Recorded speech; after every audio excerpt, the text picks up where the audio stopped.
অনেকের দেখবেন নাকে মাংস বাড়ে বা পলি পাস হয়, এই রোগটা হলে সহজে ভালো করতে পারবেন। এই রোগটা হলে কীভাবে বুঝবেন? দেখবেন সহজে ঠান্ডা লাগে, ঠান্ডা যায় না, নাক দিয়ে শ্বাস নিঃশ্বাস নিতে খুবই কষ্ট হয় এবং অনেক সময় নাক বন্ধ হয়ে যায় ঠান্ডা লাগলে, অল্পতে ঠান্ডা লাগে। অনেক সময় নাকে মাংস বা পলি পাস হলে এই সমস্যাটা হয়ে থাকে।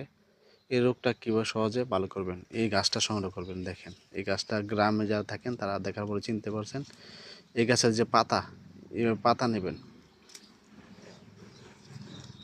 এভাবে পাতা নিয়ে এভাবে চাপ দিয়ে রস করবেন।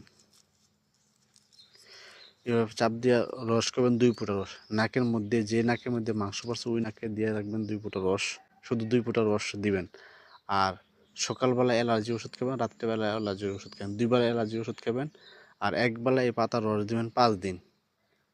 ইনশাল্লাহ সহজে নাকে মাংস বাড়লে ভালো হবে।